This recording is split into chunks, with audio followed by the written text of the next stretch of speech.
This episode is dedicated to Joseph Valadez, my brother in recovery, my friend, my confidant.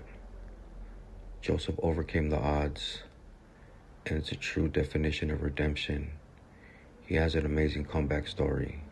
I'll never forget the first time I walked through the doors of the Thursday Night Fix. You met me at the door, gave me a hug, made me feel welcomed, made me feel a part of. For that, I'm eternally grateful.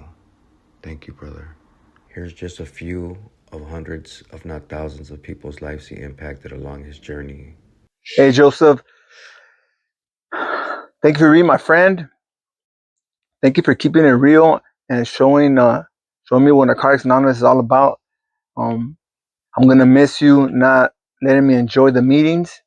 Always talking to me, and you always be loved and remembered. Love you, brother. Joseph, my friend, my confidant, thank you for being part of my recovery. My any brother, gonna be truly missed. But more than that, I learned a lot from you. And one of them was to have courage to continue to learn at our older age, putting yourself through school, just tossing that back and forth really helped me a lot, and I'm sure you were a bright light for a lot of others that were, had that fear of wanting to go back to school. And man, you brought a lot of light to a lot of people's lives, in regards to that, But you're gonna be truly missed, brother. I'm just so proud that I've got to know you over the 12 years, and thank you for being part of my life. First and foremost, part of my life. I'm gonna miss you, pulling up to the meeting, standing out there in the front, you know, and yeah, it was truly a blessing though, knowing you throughout the years. Thank you very much, Joseph. Rest in peace, brother. Joseph came into my life in a time where nothing made sense, and it created havoc and chaos and bedlam. And you know, getting to know him and finding out that we were related.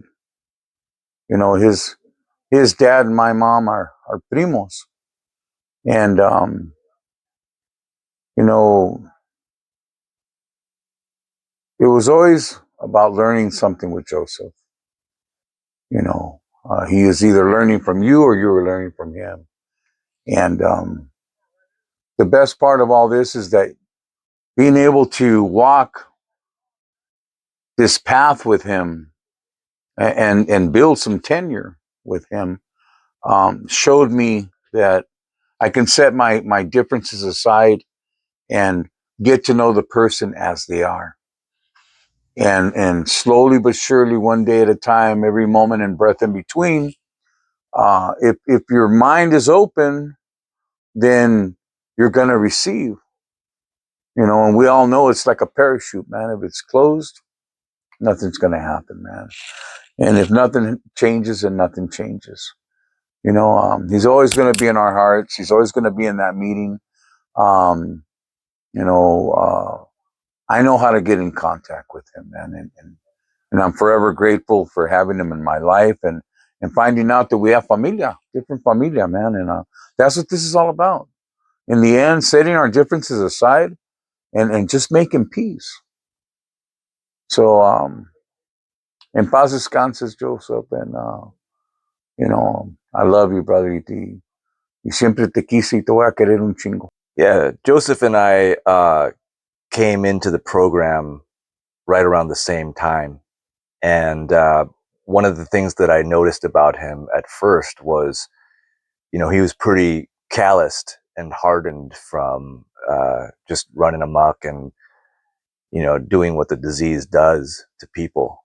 And when he came in, it's not uncommon to be detached, withdrawn, and just kind of pushing people away.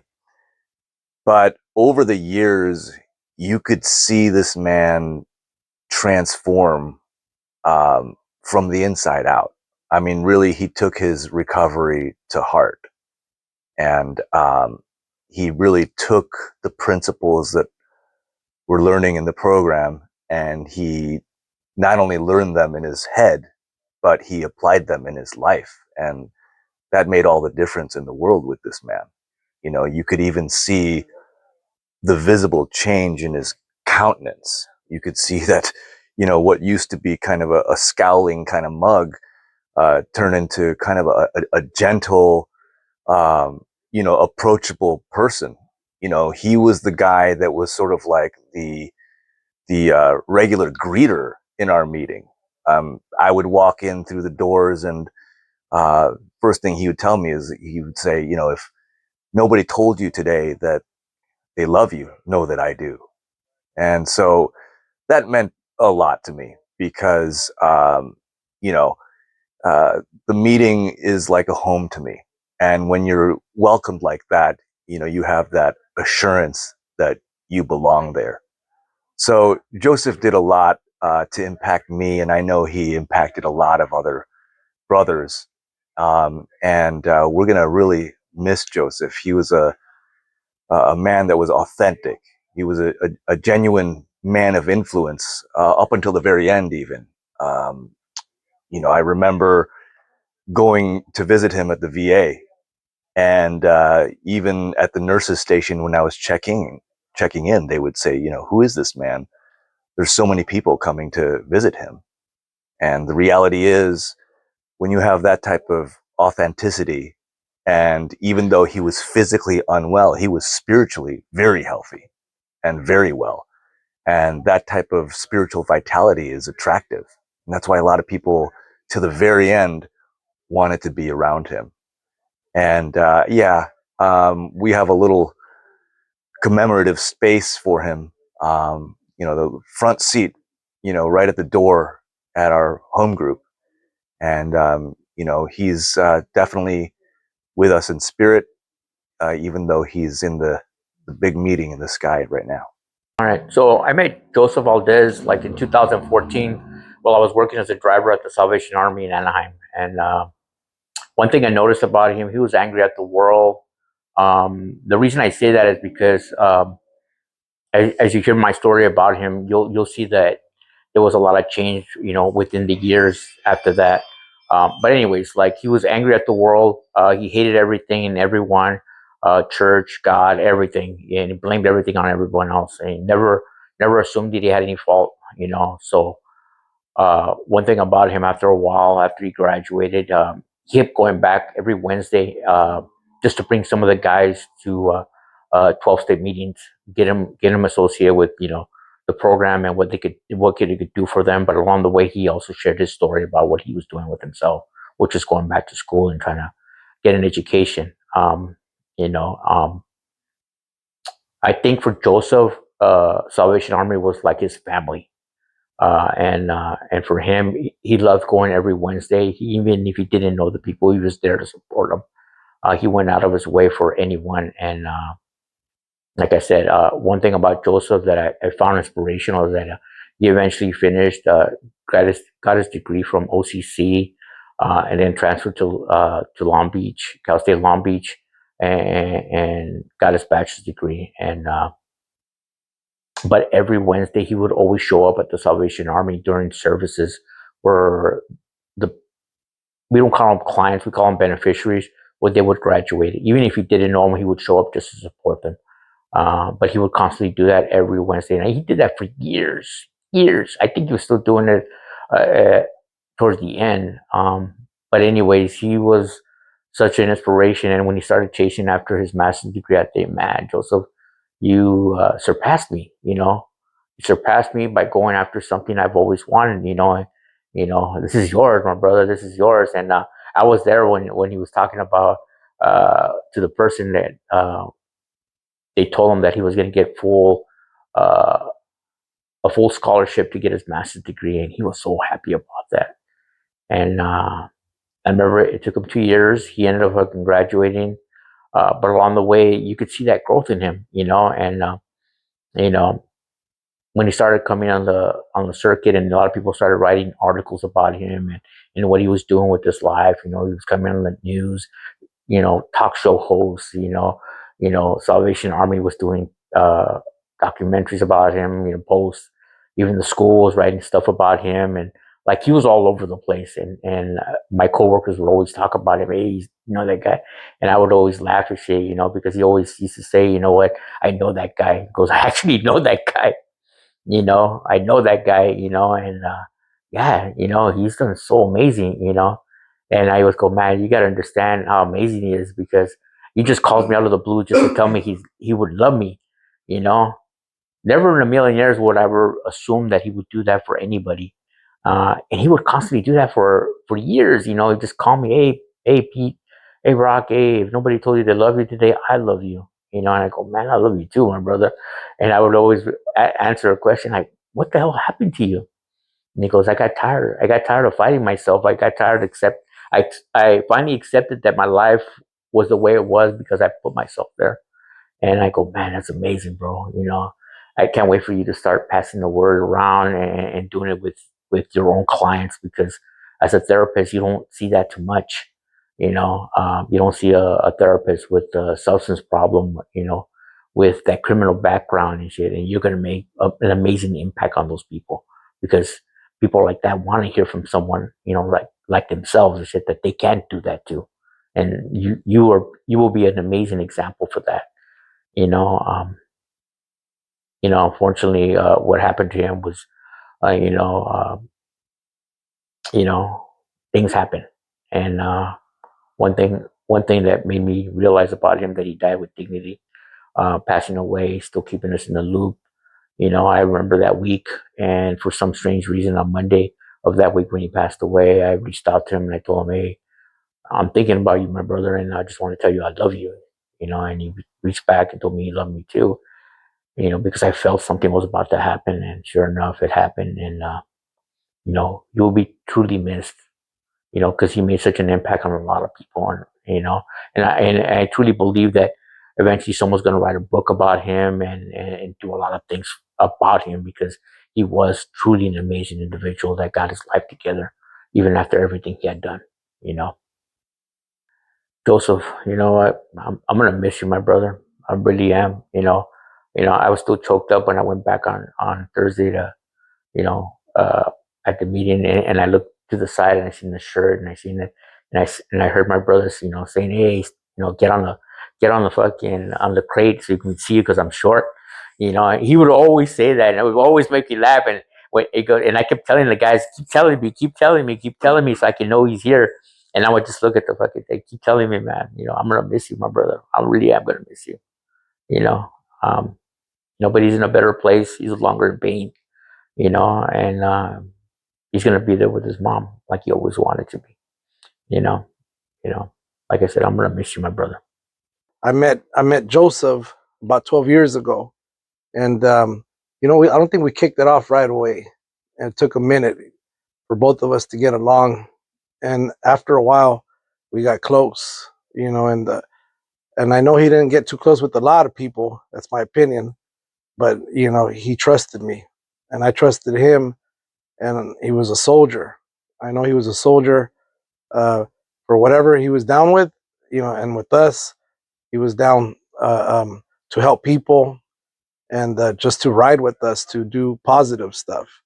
Um, if one thing for sure, I could depend on him just to have my back as far as helping people and carrying a good message and being there for people when we people needed us to be of service. And we clowned a lot. He clowned me, I clowned him, we clowned each other.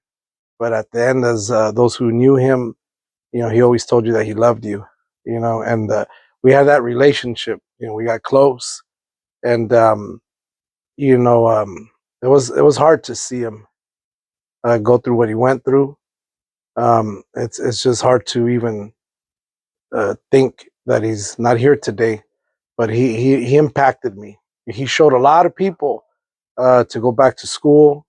He showed a lot of people the impossible, and I think his message is going to stay here on earth for a long time. And I'm just grateful that he was my friend, that I got to meet him and we got to hang out and break bread and do a lot of things together. We hung out and fellowshipped, and it's just it just time is so short. You never know, man. I didn't think he'd be gone, and I wish I would have spent even more time with him. I wish we would just fellowship more, but the time we got together, it was good. He had my back. I felt good with him. He made me. He assured me that I was doing good, because a lot of us have doubts sometimes. Are we doing good? Am I doing the right thing? Have I changed my life?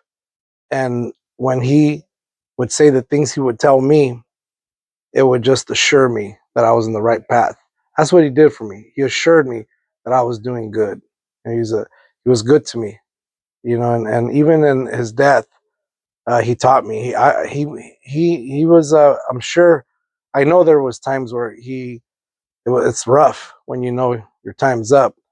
But he went. He had dignity, and when I go out, he taught me to be strong. Um, I could not believe the man that I saw in his last days. He was strong, and I will always carry that with me. You know, he taught me to take care of myself, watch my health. A lot of us don't do that, and in his death, I just know that I'm going to take him with me everywhere, as far as to make sure I take care of myself. So even in his death, he taught me a lot. Thank you, Joseph, for having my back, for making me feel special, for letting me know I'm doing good. I want to say gracias, and I'll be seeing you one day up there. Hi, my name is Melissa, and I'm here to just talk about Joseph Valadez and how we met and our relationship. So I met Joseph probably about 12 years ago. I met him in a meeting, and the thing about Joseph when I first met him is I couldn't stand him. Like I remember like being in the meetings, and he would just be sitting there scratching his like lotto tickets, and I would think to myself like, why is this guy even here? And I remember like Michael, loved Joseph, right? And like he'd be like, we have to go pick up Joseph for a ride after he like left the Salvation Army, because he used to ride in the Salvation Army truck with my husband, and um, I'm like, I don't want to go pick up that dude. He doesn't even want to be at a meeting. He's like always like scratching, and he doesn't even pay attention. So like from the get, right, my husband like loved him, right, and so fortunately, I got the availability to be able to grow up with Joseph in Narcotics Anonymous. And one thing I used to hate about Joseph was he used to talk about like how he hated coming to these meetings and he didn't think they would work, and that he would share about how.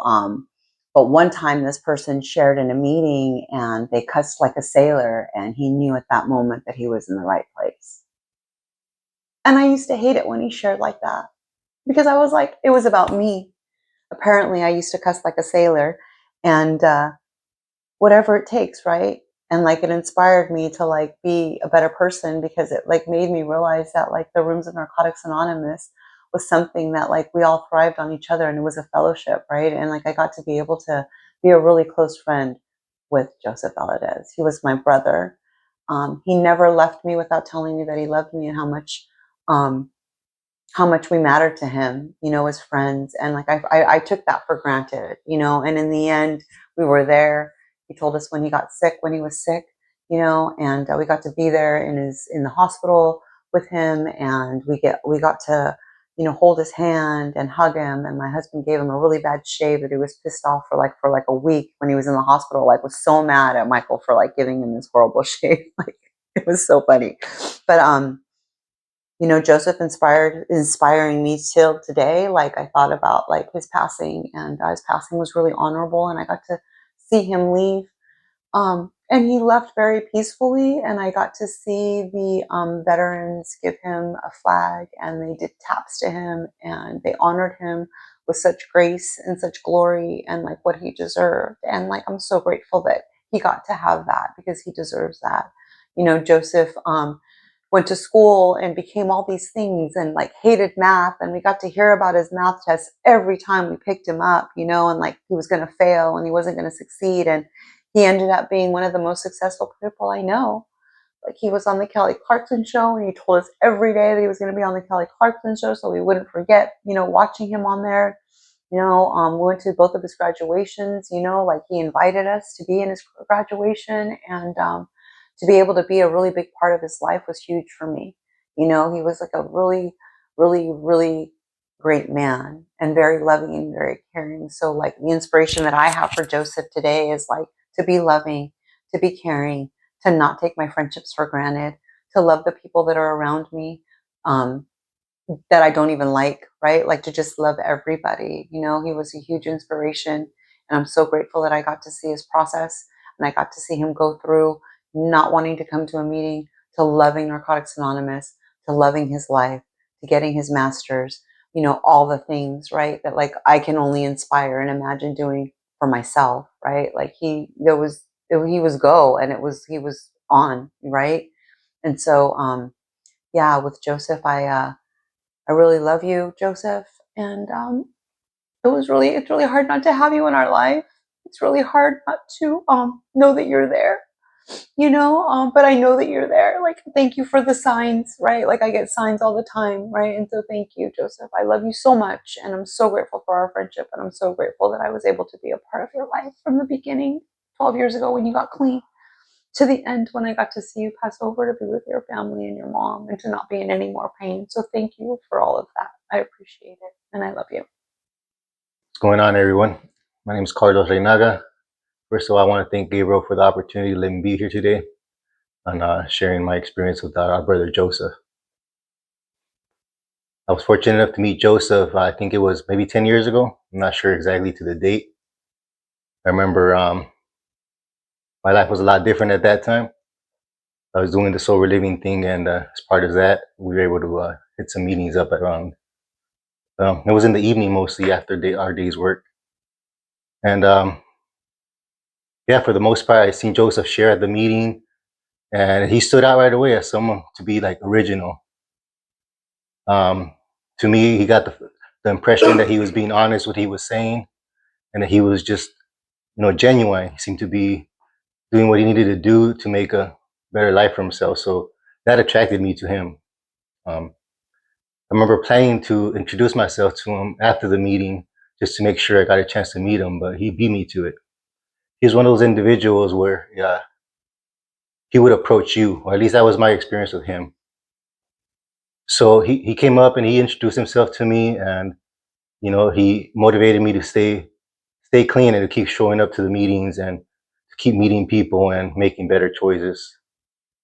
My experience with Joseph at meetings was pretty short. I didn't really stay connected too much into the NA or the AA or any of the groups like that, even though I did learn a lot from it, and I took it with me. Today I'm coming up on 12 years clean and sober, so I managed to stay off the drugs and alcohol, and I'm making healthy choices.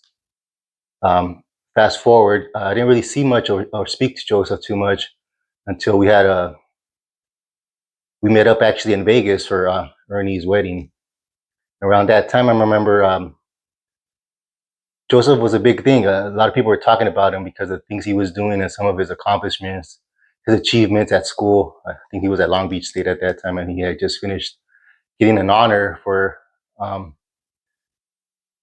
his achievements, and he was really proud of that. We got a chance to actually drive together. We were driving to Vegas. It was me and my wife, and he was with a hyena. I don't know what their relationship was, but he had a partner with him, and he was riding in the back.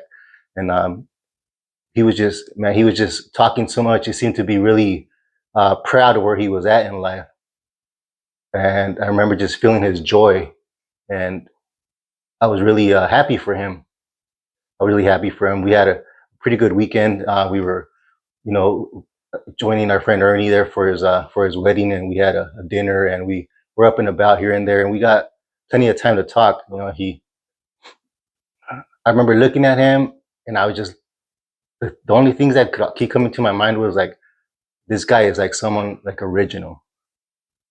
He was like, for us that are from the street life, that he's part of the last of a dying breed.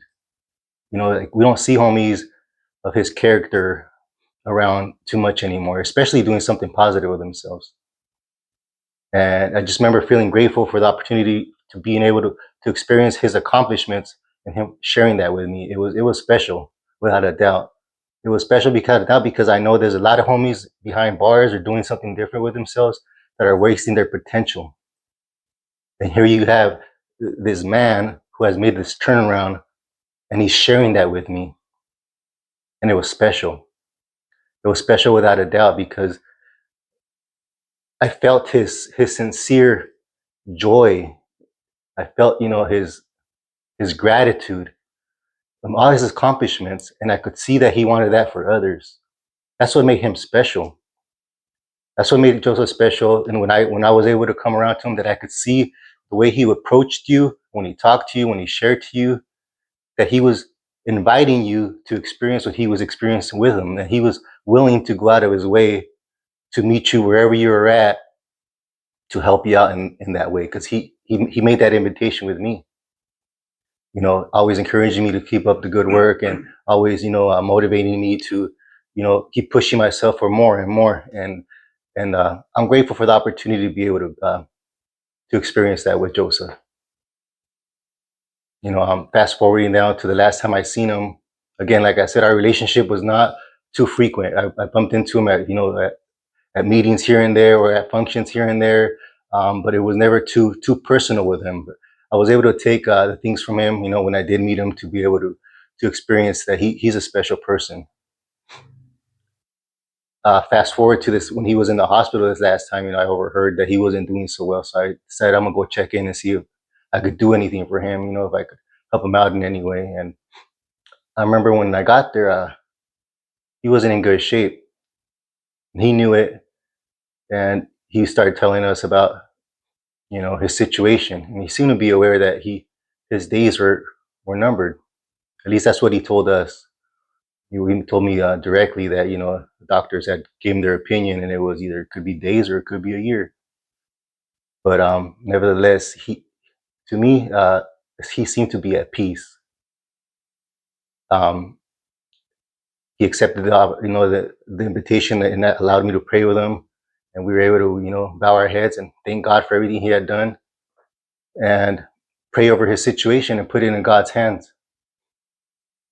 And I remember we were holding hands, and we were praying, and I was just so grateful and glad that I was able to be there with him in those days, and that I could, pray with him and give him a hug. And we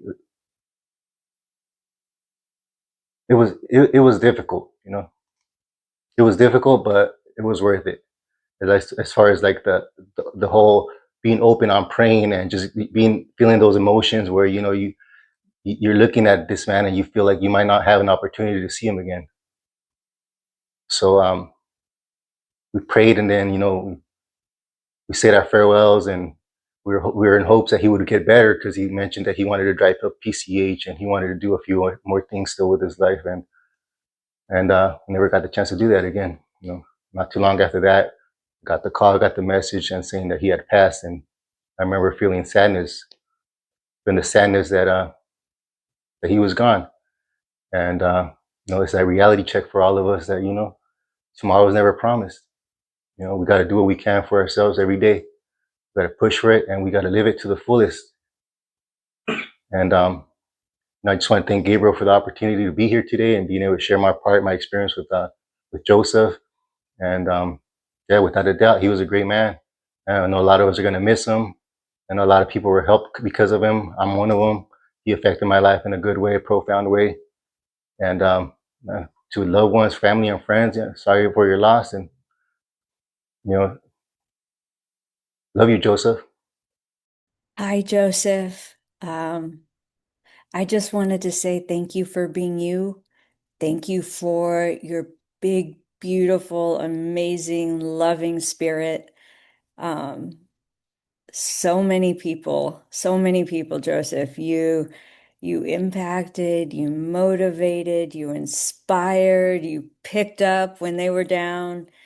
Um, and I just wanted to say also, something you used to always text me or say at the end of when we would get off the phone, you'd say, "You're loved." And I just wanted to say, Joseph, you're loved too. So thank you for being you and for bringing your spirit to all of us. We're so lucky, and I'm so grateful to have known you. Yeah, when I met Joseph, he was brand new in the program. I met him when, like I said, he was new and he was very angry. You know, he didn't want to be there, and it reminded me of myself.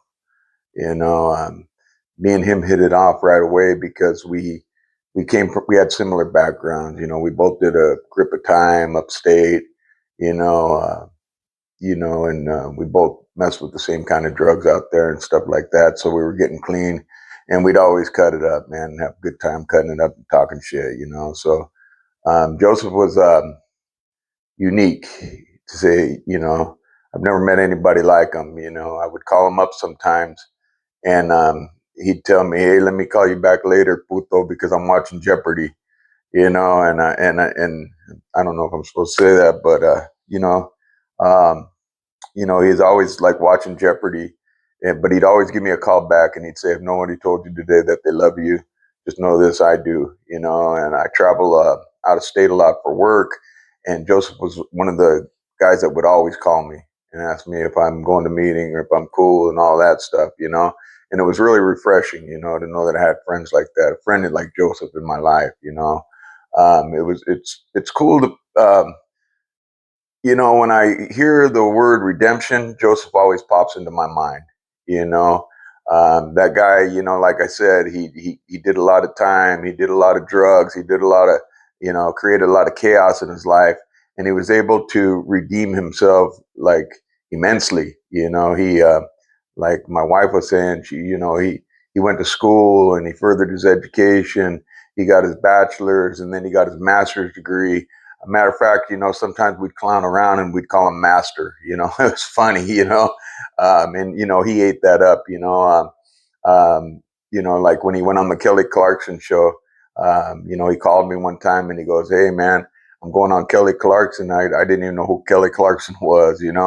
And he's like, "Hey, it's this talk show," and I go, "Really, you going on there?" And he gave me a date to watch it, and he let me know like. Throughout the weeks to come when that date was coming.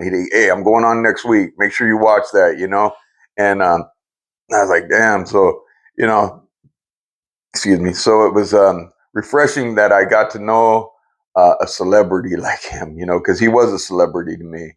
I was looking at a social media post about him, and there was a guy from Oklahoma that turned his life around and went to school because of the example that Joseph gave us, and I love Joseph, and I always will, I don't do well with people passing on. I never have, you know, um, and it's real hard for me to express how I really feel about it. But I do want to say that when Joseph did pass on to his creator, he passed on with dignity, some dignity that I would hope that I would have the courage and the dignity that he had when he had to face that time that we all face, and it was just like, if I could say something like good came out of his passing, it would be that it was beautiful at the end, that he went in peace, and that he had full honors from the military, and it's real refreshing to see ex dope fiends like us, people that came from where we came from, because people like us weren't supposed to get clean. People like us weren't supposed to thrive in society. People like us weren't supposed to get degrees, you know, and it's real refreshing to see that somebody like us can make it, and make something happen in their lives, something extraordinary happen in their lives, and and pass on with the dignity and courage, that we all strive for. Joseph, he passed on, and he was clean, you know, and that's what I strive for, when my turn comes. He left behind a lot of people that really love and care for him, and for that, I'm grateful for him. You know, I'll always be eternal grateful for Joseph. Joseph impacted so many people's lives. He pushed me to be a better person, a better man, a better student, and to never give up. Too late to turn your life around. After spending a total of 30 years behind bars, he recently graduated college at 63 years old with honors. Now he's hoping his story will help inspire others. Everybody, let's welcome Joseph!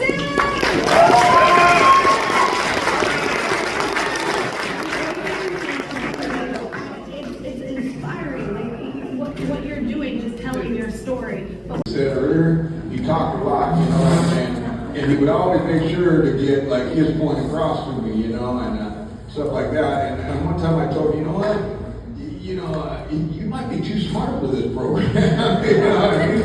And but he wasn't, man. He was humble, man. And he stuck and stayed, you know, and he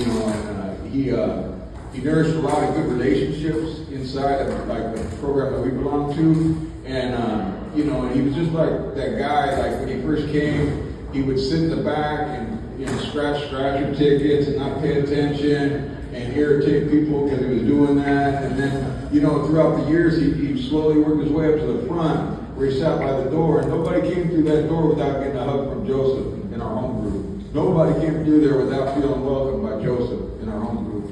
You know, and I love Joseph, you know.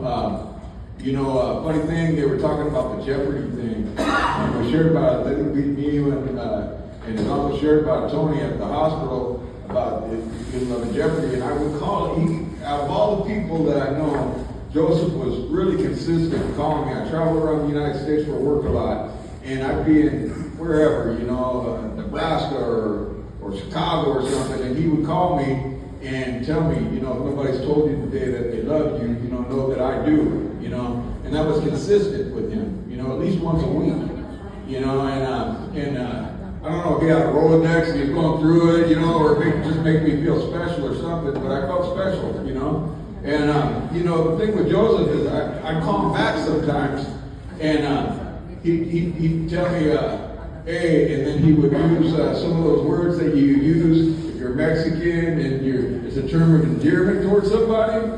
You know, it starts with a P. Say, hey, you know, I'm watching Jeopardy right now. You know, I'll call you later. And I'd be like, what about dying? I wanted to go use or something, you know? And he'd call me back and say, well, you're not dead, you're not loaded. You know what I mean? And, you know, that's the kind of stuff that we do with each other, you know? And, man, I'm going to miss him. You know, some of us were there when he passed on, and I want to tell you something, man. I don't do good with death. I never have. You know, a lot of people around me have died in my life.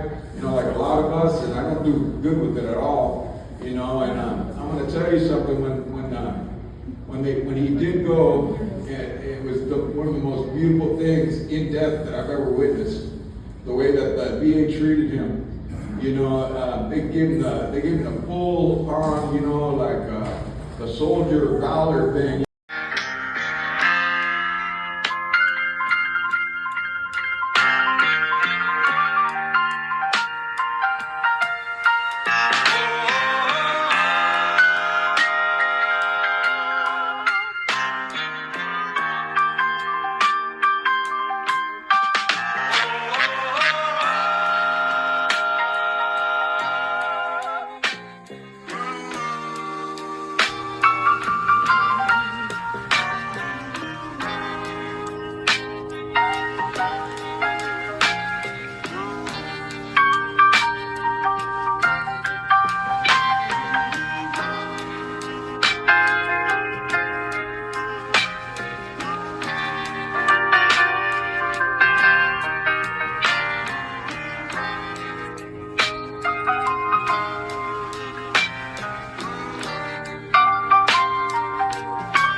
famous Joseph Valadez once said, "If no one's told you that they loved you today, remember that I love you."